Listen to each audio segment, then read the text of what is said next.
الله أكبر الله أكبر كبيرا والحمد لله كثيرا سبحان الله بكرة وأصيلا. الحمد لله الذي انفرد بالصمد الذي لم يلد ولم يولد ولم يكن له كفوا أحد. أشهد أن لا إله إلا الله شهادة تكون سبب النعيم المؤبد، وأشهد أن سيدنا ونبينا محمدا عبده ورسوله النبي المفضل المشرف المؤيد. اللهم صل وسلم وبارك على سيدنا محمد وعلى آله وأصحابه إلى يوم المعاد. أما بعد فيا عباد الله، أوصيكم وإياي بتقوى الله وحثكم على طاعة الله لعلكم تفلحون.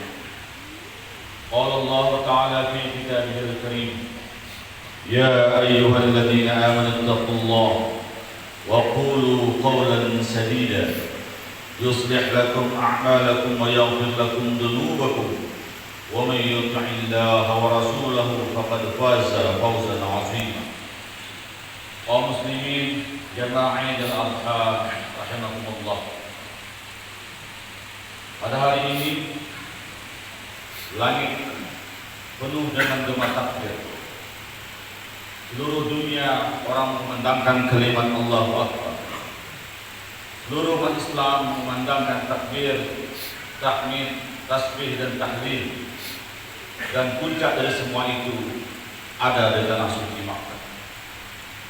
Alhamdulillah, sebuah keinginan yang luar biasa bagi kita umat Islam untuk bisa menunaikan rukun Islam yang kelima itu. Kita doakan saudara-saudara kita, keluarga yang sekarang sedang menunaikan ibadah haji bisa meraih haji yang mabrur, dan kita Allah berikan kesempatan untuk sampai ke tanah suci itu sebelum kita menutup mata kepada Allah Subhanahu wa taala. Kaum muslimin rahimakumullah, sesungguhnya perintah haji datang dari Allah Subhanahu wa taala kepada Nabiullah Ibrahim alaihissalam.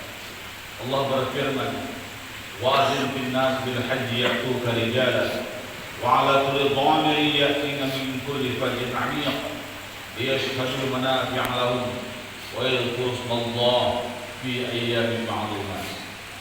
Wahai Ibrahim, serulah manusia untuk menunaikan ibadah haji itu, maka mereka akan datang dari berbagai penjuru negeri dengan berjalan kaki atau mengendarai unta-unta yang kurus, agar mereka menyaksikan pada hari-hari yang telah ditentukan itu akan kebesaran dan kekuasaan Allah Subhanahu wa taala. Nabiullah Ibrahim disebut sebagai Khalilullah, kekasihnya Allah.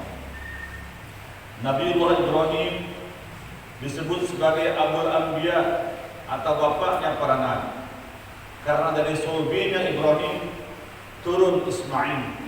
Dari Ismail lah kemudian zuriatnya Nabi besar Muhammad sallallahu alaihi wasallam. Dari Ibrahim turun kepada Ishak, yang Ishak merupakan ayah daripada Yakub.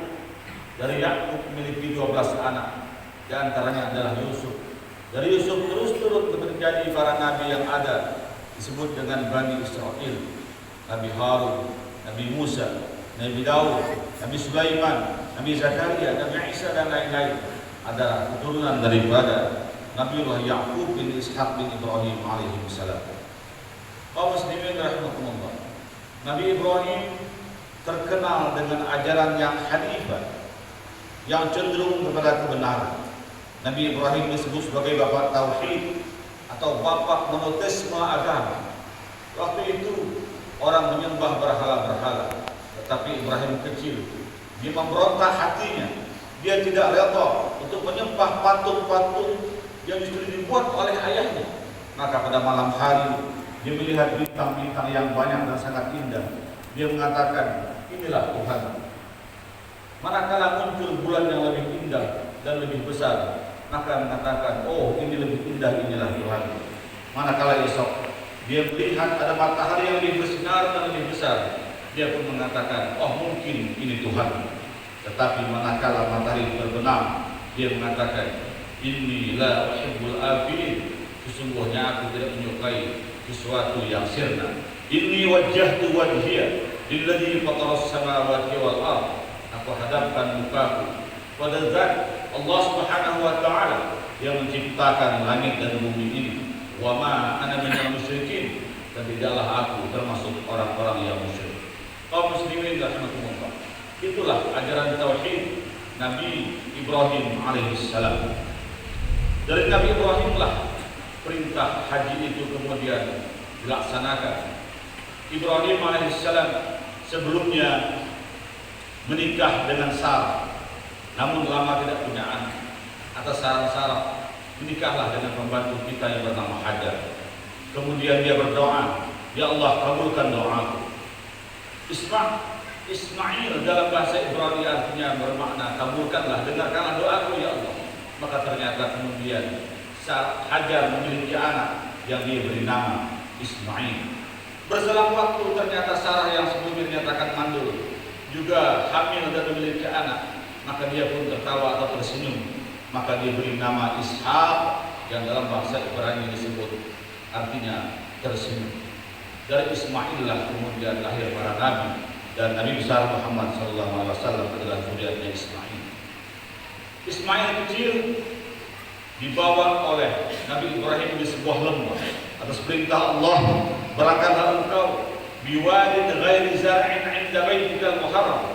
Pergilah wahai Hajar membawa anakmu ke sebuah lembah yang tidak ada tanam-tanaman di situ. Itulah Makkah. Waktu itu Ka'bah sudah ada, karena Ka'bah dibangun oleh Nabiullah Adam alaihissalam. Seperti dinyatakan dalam Al-Quran, inna awwala baitin wudi'a lin-nas alladzi bi Bakkah. Rumah pertama yang dibangun di muka bumi itulah yang ada di kota Makkah Al-Mukarramah. Maka tugas Ibrahim dan Ismail adalah untuk menyempurnakan, meninggikan bangunan itu. Wa idza rafa'a Ibrahim al-qawa'id, maka ketika Ibrahim meninggikan dan menyempurnakan bangunan yang dulu dibangun oleh Nabiullah Adam alaihissalam. Setelah dia menyampaikan istri dan anaknya ke lembah itu, tak lama dia pun berpamit dan ingin pulang sesuai dengan perintah Allah. Kemudian berdakwah di sebuah tempat yang bukan tempat sebelumnya. Kalau Nabiullah Ibrahim alaihissalam lahir di Babilonia atau di Irak sebelumnya, maka setelah dia menyampaikan istrinya ke Makkah, dia permisi berdakwah ke bumi Palestina. Maka sampai hari ini makam Nabi Ibrahim ini ada di Ibrahim Khalil di kota Palestina. Ketika itu Hajar bertanya kepada Ibrahim, apakah ini perintah Allah? Engkau tinggalkan kami di lembah yang kering. Ya, kata Ibrahim, ini adalah perintah Allah. Kalau ini perintah Allah, silahkan kau berangkat. Hajar yang waktu itu hanya bersama Ismail, ternyata kehausan dan kesulitan untuk mencari air. Bolak-balik dia antara dua bukit, Safa dan Marwah, dan tidak menemukan sumber mata air itu. Ternyata ketika bolak-balik yang ketujuh, dia melihat ada satu sumber mata air di dekat kaki Ismail kecil. Itulah sumber Zam-Zam yang dari dulu terus mengalir hingga zaman Rasulullah, hingga hari ini, insya Allah hingga hari kiamat nanti. Sebuah mukjizat yang Allah berikan kepada Ismail. Setiap hari ribuan bahkan jutaan orang meminum air Zam-Zam itu, dibawa pulang ke tanah air, tetapi air itu tidak pernah kering. Itulah bukti kebesaran Allah Subhanahu wa taala. Kaum muslimin rahimakumullah, itulah syariat sa'i. Sa'i berarti usaha. Kita sebagai manusia harus selalu berusaha sekuat tenaga